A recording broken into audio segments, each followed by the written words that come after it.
ഈ തോറ്റു എന്ന് തോന്നുന്നത് എപ്പോഴാണെന്നറിയുമോ? തൻ്റെ പ്രിയപ്പെട്ട ഇണ മരിക്കുമ്പോഴാണ്. അതിനിടയ്ക്ക് എന്ത് സംഭവിച്ചാലും അതൊരു പ്രശ്നമല്ല. ഭർത്താവ് മരിച്ചുപോയ ഭാര്യമാരോട് നിങ്ങളൊന്ന് ചോദിച്ചു നോക്ക്. ജീവിച്ചിരിക്കുമ്പോൾ അയാളെ വില എനിക്ക് മനസ്സിലായില്ല, പക്ഷേ അയാളില്ല ഇന്നെൻ്റെ കൂടെ എന്നാലോചിക്കുമ്പോൾ എനിക്ക് സഹിക്കാൻ പറ്റുന്നില്ല. ഇങ്ങനെ തന്നെയാണ് ചില ഭർത്താക്കന്മാരും. 85 വയസ്സുള്ള ഒരു ഭർത്താവിനെ പരിപാലിക്കുന്നത് 81 വയസ്സുള്ള ഭാര്യയാണ്. വിറക്കുന്ന കൈയോടെ കഞ്ഞി കോരിക്കൊടുക്കുന്ന ആ രംഗം നമ്മെ പഠിപ്പിക്കുന്നൊരു സത്യമുണ്ട്.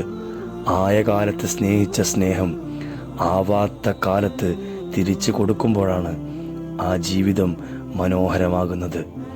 നമ്മൾ ഇപ്പോൾ കിതച്ചുകൊണ്ട് ഓടുന്നത് തൻ്റെ പ്രിയപ്പെട്ടവർക്ക് വേണ്ടിയാണെങ്കിൽ, നാളെ നമ്മൾ ഒരു ഭാഗത്ത് കിടന്നു പോകുമ്പോൾ ആ പ്രിയപ്പെട്ടവർ നമ്മെ ചേർത്ത് പിടിച്ച് കഞ്ഞി കോരിത്തരുന്നുണ്ടെങ്കിൽ ആ ബന്ധം ഏറ്റവും വലിയ നമ്മുടെ ജീവിതത്തിൻ്റെ പൂർത്തീകരണമാണ്, സ്നേഹത്തിൻ്റെ വലിയ അടയാളമാണ്.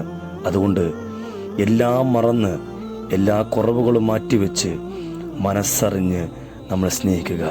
മരിക്കും മുമ്പേ സ്നേഹിക്കുക, സ്നേഹിച്ച് തന്നെ ജീവിക്കുക.